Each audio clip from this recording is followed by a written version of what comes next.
as a lot of people know, it's Anzac weekend rugby league, and it's something that I'm very proud to say rugby league celebrates well.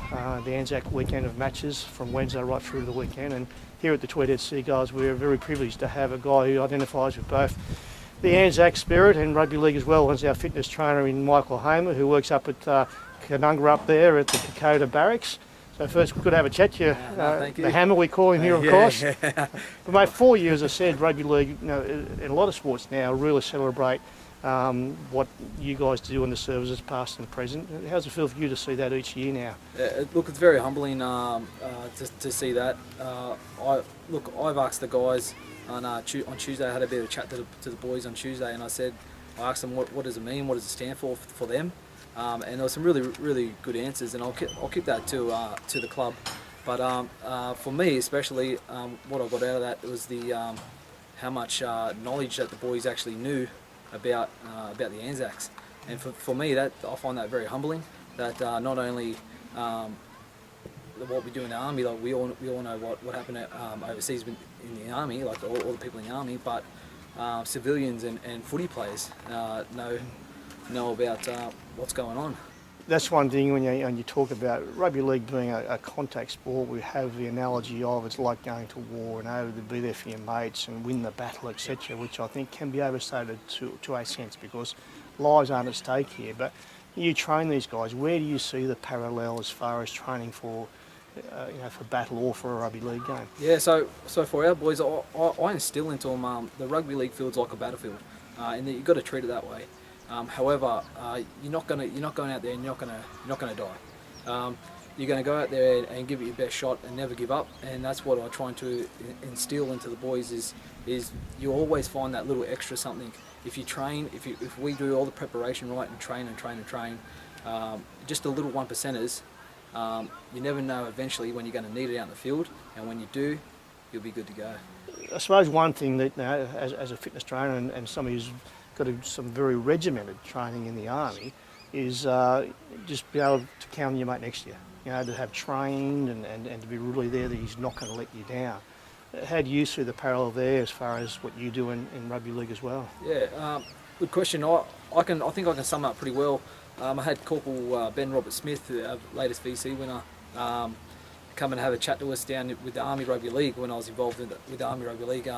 And he's one of his quotes was, when he received the award, he actually said this, I think for everyone there, including myself, what's going through your mind is you just won't let your mates down. It's like being in a football team. You don't let your mates down. You go hard as you can until the game's won. I think that sums it up pretty well. If you're the guy that's willing to die for your teammate, you're going to be successful. So if you have that attitude, that mental toughness, be strong, I think we'll come away with the goods. This weekend, so we've seen some games already on Anzac Day. There's a lot of emotion around. Everybody seems to lift the gear, and I suppose emotion can take too much away from you. What's been your message to the boys, or what will it be when they run out on Saturday? Yeah, it's I've just told them to be humble. Respect what it is. Don't let it be any bigger than what it is. It needs to be big. Respect it. Be humble about it. But just don't lose control about it, because I know for myself, emotions can run high. As soon as you hear that bugle, if you feel like you have to do something, if the boys work together and stay humbled and work together as a team, then I think we'll be successful.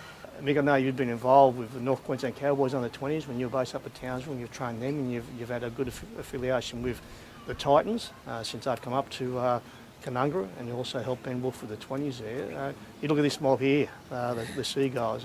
How have they been, and now what satisfaction have you got out of the last few months training these guys? Yeah, look, over the last few months, going back a little bit with the Titans under 20s and Cowboys under 20s, they were young men, so I think the transition for me is sort of pretty easy with this team. Their average age is around about that 21, 22-year-old, and some of the boys I've actually trained up in the Titans and the Cowboys. So to see them thrive and starting to really kick off in Queensland Cup, it's one level under professional football. So I get really excited for the young men in the team, like really trying to push themselves and make their mark. Coming off the back of 2 wins now as well, like the confidence level throughout the boys is really growing, and you can see that the laughter around the gym, the banter has really picked up, and I think that could really help us coming into this weekend.